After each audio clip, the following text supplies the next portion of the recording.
Hey, this is Devin here with Hillbilly Networks again. Right now I'm going to show you a more detailed video on how to splice fiber. And today I'm actually going to give you the details of what kind of fiber I'm using and what kind of tools I'm using, and the splicer, all that information that I can think of. So first off, starting off, the splicer I've got here is an AFL Fujikura 90S Plus. It's got a cleaver here that has Bluetooth functionality so that it actually connects to the splicer, and whenever there's cleaving issues, the splicer will actually remotely tell the cleaver to rotate the blade automatically. The model is CT50. That's the model number of the cleaver itself. Today I'm doing what's called chuckless splicing, and that's basically to where you just lay the fibers in here and close these covers and it will splice it. If there was chucks in it, you would have, instead of having these right here, you would have these smaller versions of these but are removable, and you would set it in your cleaver and clamp down and cleave it. Then you would remove that chuck from the cleaver and you would set those two chucks inside here. These don't remove, these stay in here. You can remove them if you need to change them out the chucks, but the difference is with this, if I were gonna cleave a fiber, I would literally just take the fiber in my hand here, lay it in here and close it, and then come over here with my fingers and lay it in there and close it. The chuck is a little unit, a container that clamps onto the fiber and it holds it in place, and you would be picking up the chuck. It makes it slower, essentially. It's probably a little more precise in a manner of speaking. Maybe not, honestly. But I think that's more for people that aren't doing a lot of splicing, maybe somebody that's just splicing something here and there, beginner splicing. That's probably the way I would describe that, but honestly I used chucks for probably years before I ever switched to chuckless, just because that's what the company I worked for was used to using. But as soon as we got this splicer, I started doing chuckless, and that's my favorite way of doing it. It's faster. Okay, so I'm going to go over the rest of the tools here. This is a pair of fiber optic strippers. These are specifically from FIS, which is Fiber Instrument Sales. Most of the information on here is rubbed off, but I think F11301T is the model number. And basically, you've got 3 different holes on this pair of strippers. That top one is actually designed to cut your buffer tubes. You've seen me doing that in videos. If you've watched any of my other videos, you'll see that. I use that top hole to cut the buffer tube. There's 2 different ways to cut a buffer tube, and I want to go ahead and tell you that right now because I'm trying to make this a more detailed video. You can use this, which allows you to circle and make a ring cut, score the fiber tube, and then you can just kind of break and pull. But this basically does the same thing, it's just a lot quicker. Some might say that the scoring one's a little safer, less likely for you to cut up through fiber. I would say that's probably true as long as the depth's set right. Again, I'm usually going for speed, so I'm going with these. The second hole down would be if you were working with 900 micron fiber. It's to trim the there's a material, there's several layers on fiber. You see right here is a color coating. Oftentimes that's confused with cladding. It's not cladding. You actually do not remove the cladding from a fiber. Even whenever you're using the smallest hole, you're not removing the cladding, you're removing a coating. The cladding is actually what keeps the fiber straight and aligned, so it remains no matter what you do. Okay, that's why whenever you actually, I'll show you on the camera here, the camera view of this, and you'll actually see that the cladding is still there. It'll help a lot better to see a picture view of that. But basically you have fiber, then you have a cladding, then you have a coating. In this case, the coating is a color, and this second hole here, you see it's not doing anything. It's because that's designed to take the coating off of a 900 micron fiber. This is a 250 micron fiber. So you're going to go all the way down to the 250 micron fiber hole, which is the bottom one. And you squeeze them together, and my way of doing it is I pull the fiber. I don't pull the strippers. It's just my personal preference. Sometimes, honestly, it's not the same every time. But that is a stripped fiber. It took the color off, and like I said, the cladding is still there. So these are 3-hole strippers, and I gave you the model number. You've got a 250 micron hole at the bottom, being the smallest, 900 micron, different type of fiber, and then you've got the buffer tube cutter at the very top. Okay, so another thing we have here is splice sleeves. Some people call them heat shrink tubes. These are made by CommScope. They come in a 100 pack. And I think it does not say on this bag, so I'm not 100% sure, but I think these are 60 millimeter.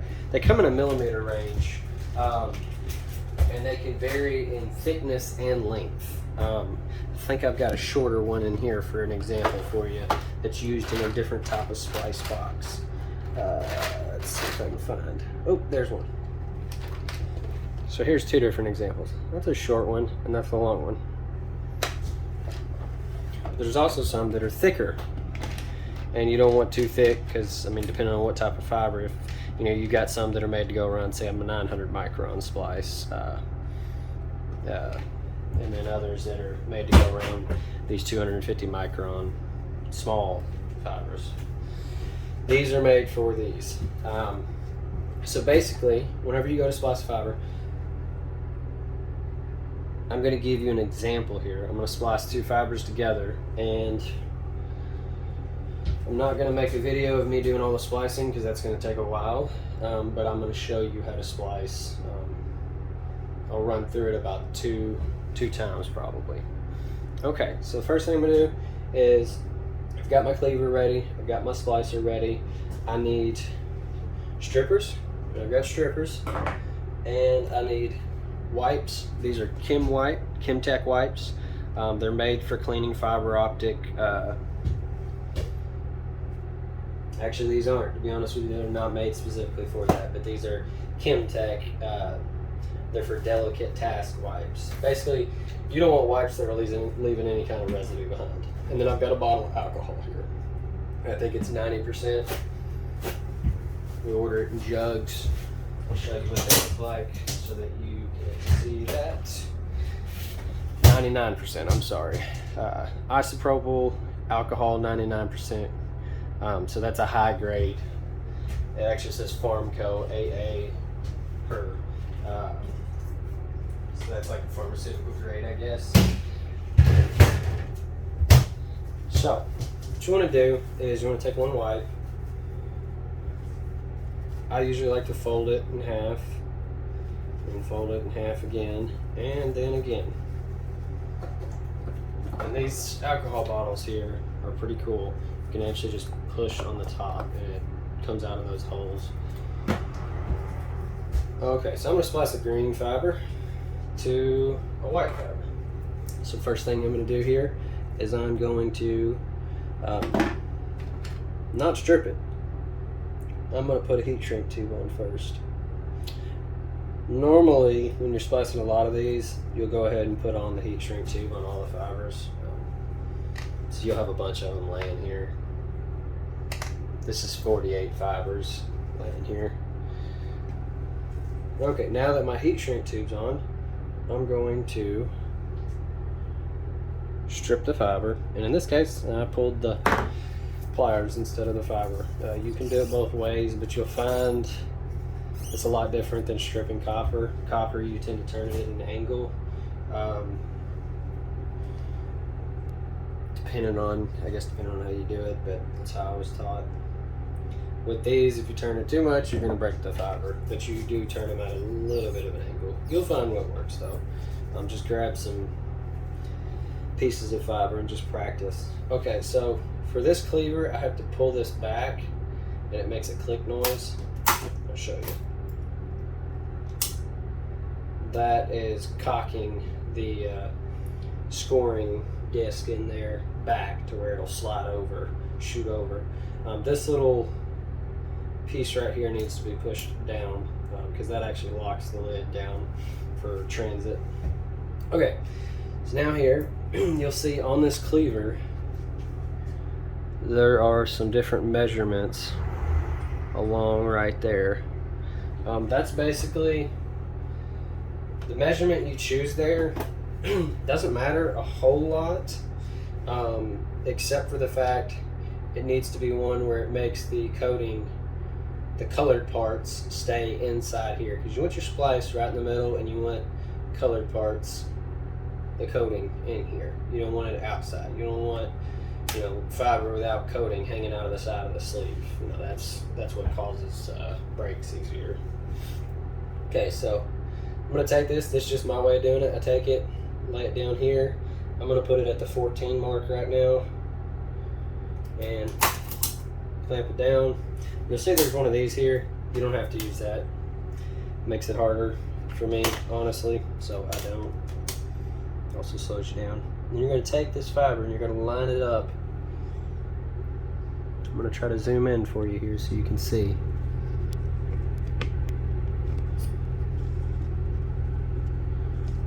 You're gonna take this fiber and you're gonna set it between the V grooves here. You're gonna slide it over until it's peeking just over that little blue part, just a little bit.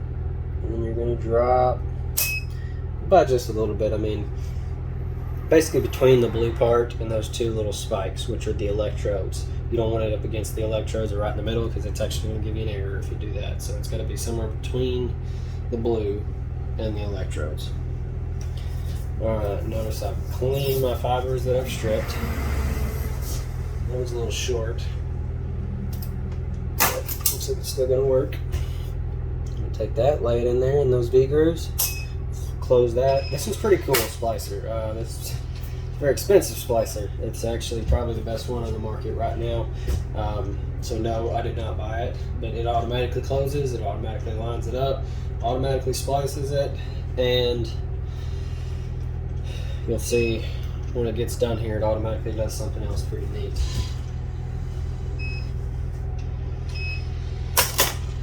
Automatically kicked open and release the fiber, so all I've got to do is line up this heat shrink tube to where the splice is exactly in the center, and then I'm going to push down. There's two sensors here. When I push down on them, it automatically closes that heater. And that's going to heat up that shrink tube, and it's going to shrink it around the splice to protect the splice. So it's basically a splice protector. What you would have seen on the screen is it would have given you a readout, and it's also going to give you a visual. When this is done, just set it back here and let it dry. It will be melted probably for, I don't know, maybe 20 seconds, 10-20 seconds, and then it should be fine. Once it fully hardens, you can snap it into the tray, but don't snap it into these trays until it's fully hardened, because if you do, it'll smash the heat shrink tube, and it actually does cause issues. I've seen where people have done splash jobs. I've had to go back and re-splice stuff because they smashed them in there when it's still hot, and it damaged the splices. So on this screen here, what I was saying is you'll actually see it align the fibers. You'll see it splice the fibers. You'll see it do a little dust buster where it busts dust off of it, and it burns off any imperfections whenever it splices, for the most part. And when it finishes, it's going to give you a splice loss estimate, and that is just exactly what I said, just an estimate. It's nothing more than that. The only way you can truly figure out a splice loss is by using a power meter and a light source. You can shoot it with an OTDR, and you can again get an estimate, but technically nothing you do is fully accurate until you actually put light on one side and a power meter on the other, and that gives you your true exact loss. And you also, there's more to that using a power meter. You've got to set it, adjust it. It's kind of like a science experiment where you've got to set controls and have them to compare to the real test. But anyways, just know that this is an estimate, and the OTDR is a much more accurate estimate. Most places will accept the OTDR results. Some places will ask for OTDR and power and light source readings. I've had one place that has asked for that we've done work for. Okay, so that's finished. That could be snapped into the tray. But what I'm going to do is I'm going to break that, and I'm going to show you on the screen here now what it looks like. Now that I've walked through how to do it, I'm actually going to show you what this screen here. I'm going to try to. Got a bit of a glare. It's actually a touch screen, so it's pretty neat.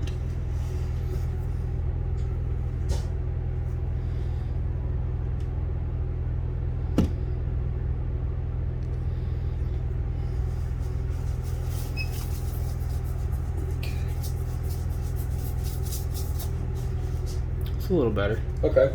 Sorry about that glare there. I'm going to try to turn off the light. Try to make it a little better. A little. Still got a glare from the sun, but that's a lot better. Okay. I'm not going to put a heat shrink tube on it because I'm not trying to waste them. More of them. But I'm going to show you what this screen output will show whenever we go to actually do a splice.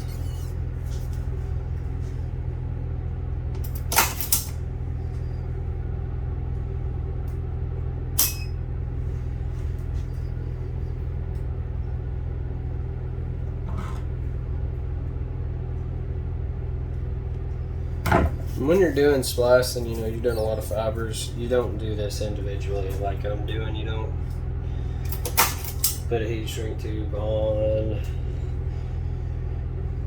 trim them, etc., etc., etc. You tend to do that in a large volume and then just start splicing them. So you're going to watch those two fibers. That black part is the cladding. The fiber is the very center portion there that you see. So as you can see, even though I stripped off that coating, that black's still there because that's actually the cladding. That's the kind of stuff you learn in the fiber optic classes. Not really important for doing a splicing, but it's good to know. And that's spliced. And as you can see, it would have done something called a proof test as well. You should have just seen. And that proof test is actually taking these fibers and it's going to give them a tug. Because I'm actually pulling pretty good. I'm pulling really hard right now. They're not coming apart. Fiber is really strong. I had to pull really hard for that to come apart. The easiest way to break fiber is not to pull it, but to just go bend it. You bend fiber like that, and you bend it at a sharp angle, especially on a splice, snap it right in two. The amazing part is, it takes a lot. Like I said, this coat, when it has the coating on it, it actually protects it quite a bit.